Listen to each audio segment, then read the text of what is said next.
ಒಂದು ಕಾಡಿನಲ್ಲಿ ಭಯಾನಕ ಸಿಂಹ ಗರ್ಜಿಸುತ್ತಿತ್ತು. ಅದು ತನ್ನ ಕೈಗೆ ಸಿಕ್ಕ ಎಲ್ಲ ಪ್ರಾಣಿ ಪಕ್ಷಿಗಳ ಮೇಲೆ ಬೇಟೆಯಾಡುತ್ತಿತ್ತು. ಅದರಿಂದ ಭಯಭೀತವಾದ ಪ್ರಾಣಿ ಪಕ್ಷಿಗಳು ಕಾಡಿನೊಳಗೆ ಅಡಗಿಕೊಳ್ಳುತ್ತಿದ್ದವು. ಸಿಂಹದ ಕೈಯಿಂದ ತಪ್ಪಿಸಿಕೊಳ್ಳಲು ಜಿಂಕೆ, ಮೊಲ, ಕರಡಿ, ಕೋತಿ ಮುಂತಾದ ಪ್ರಾಣಿಗಳು ಒಂದು ಕಡೆ ಸೇರಿದವು.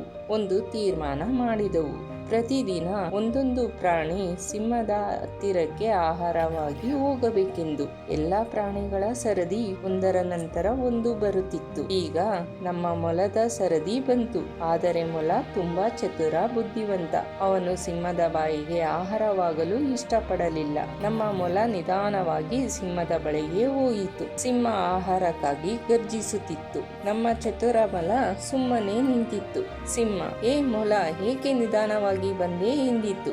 ಆಗ ಮೊಲರಾಯ ಹೀಗೆ ಹೇಳಿತ್ತು: ಓ ಕಾಡಿನ ಮಹಾರಾಜ, ನಿನ್ನಂತೆಯೇ ಕಾಡಿನಲ್ಲಿ ಇನ್ನೊಂದು ಸಿಂಹವಿದೆ ಎಂದಿತ್ತು. ಕೋಪಗೊಂಡ ಸಿಂಹ ಆ ಸಿಂಹದ ಬಳಿಗೆ ಕರೆದುಕೊಂಡು ಹೋಗುವಂತೆ ಹೇಳಿತ್ತು. ನಮ್ಮ ಜಾಣ್ಮೆಯ ಮೊಲ ಕಾಡಿನ ಸಮೀಪದಲ್ಲಿದ್ದ ಒಂದು ಬಾವಿಯ ಬಳಿಗೆ ಕರೆದುಕೊಂಡು ಬಂದು ಆ ಸಿಂಹ ಇದರ ಒಳಗಡೆ ಇರುವುದೆಂದು ಹೇಳಿತು. ಸಿಂಹ ಬಾವಿಯಲ್ಲಿ ತನ್ನ ಪ್ರತಿಬಿಂಬ ನೋಡಿ, ಈ ಕಾಡಿನಲ್ಲಿ ನಾನೇ ಮಹಾರಾಜ, ಇನ್ನೊಂದು ಸಿಂಹ ಇರಬಾರದು ಎಂದು ಅದರ ಮೇಲೆ ದಾಳಿ ಮಾಡಲು ಹೋಗಿ ಬಾವಿಯೊಳಗೆ ಜಿಗಿದು ತನ್ನ ಪ್ರಾಣವನ್ನು ಬಿಟ್ಟಿತು.